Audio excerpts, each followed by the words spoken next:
Hi. Hello.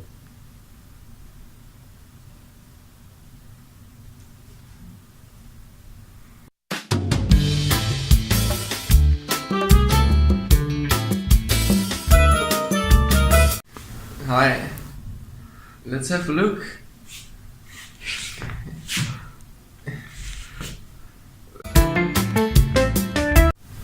Okay, well, let's have a look at some books. Maybe we can find one of Steve Jobs.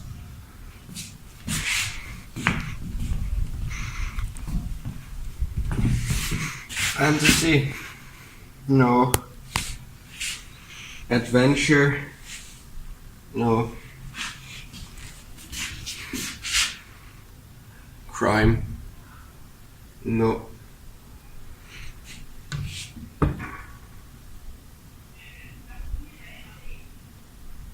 No.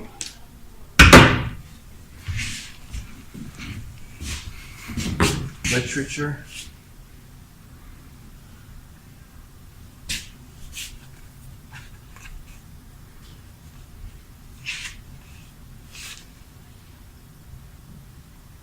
No.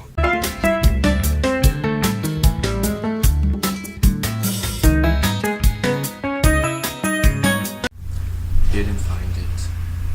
What didn't we find? A book of Steve Jobs. It's not here. Okay. Yeah, wait.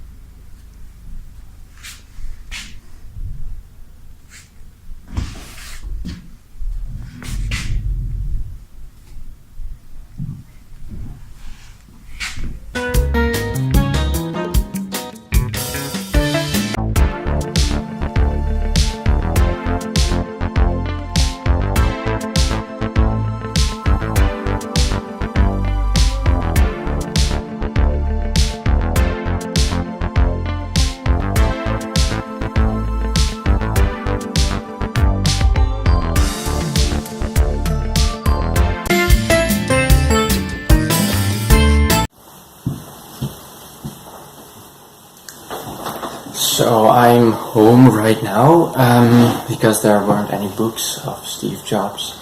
I did some research on my own on my computer on the internet.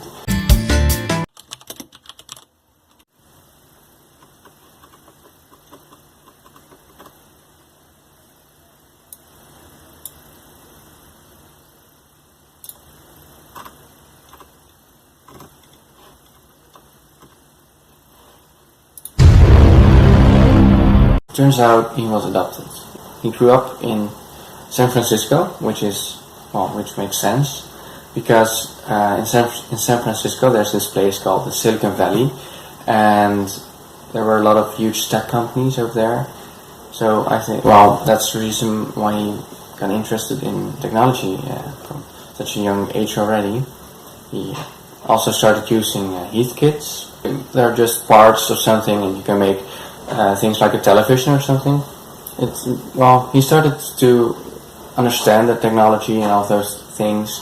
He became confident, and that might be the reason why he did some things on high school which weren't allowed. He got expelled quite a lot. But in college, he did go to college for 1 year. He met another guy who was interested in technology.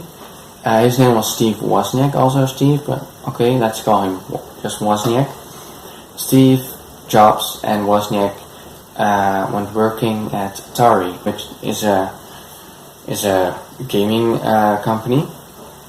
And over there, Wozniak came up with an idea of a computer which is actually easier to use than most computers at that time. And they started Apple in his father's garage. The first computer they made was the Apple I. Okay, nice computer, but could be better, Steve thought, and they made the Apple II, which makes sense, I believe.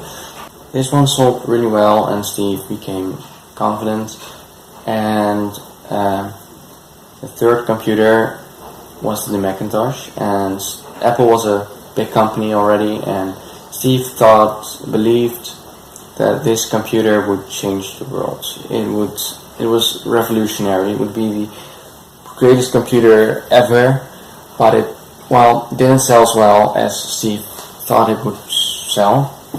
So he left Apple and he started a new company which was called Next. They made computers as well.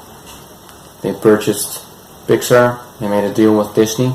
A lot happened, but the most important thing is just that Steve Jobs came back to Apple, because it didn't go very well with Apple at that time, and Steve fixed it actually, as Apple became a great company again, especially due to the MacBook,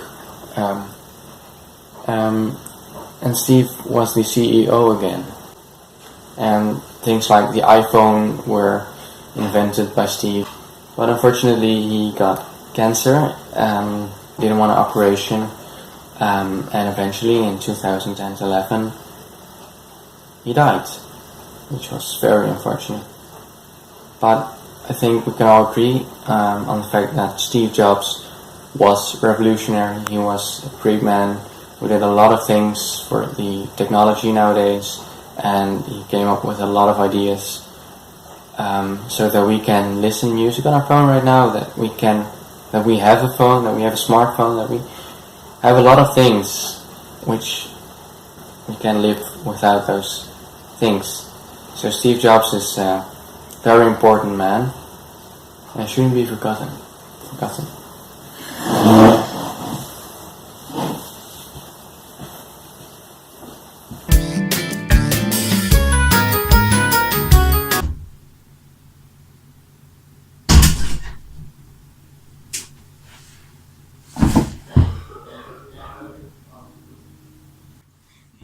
Steve Jobs did many great things for this world, and that is why he deserves the prize of Prime Pioneer, whatever thing.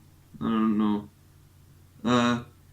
He basically made the way we interact with computers and technology today. I mean, he was the first one to think, hey, maybe we should try to make the interaction easy.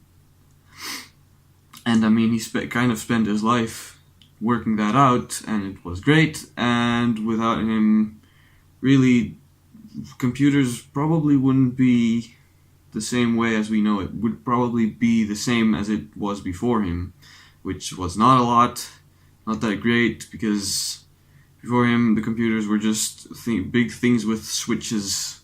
You could make calculations if you really knew how they worked. So I mean, yeah, it's kind of great what he did and all, and yeah, it's kind of sad that he died, because he would have probably went on to revolutionize many things in this field.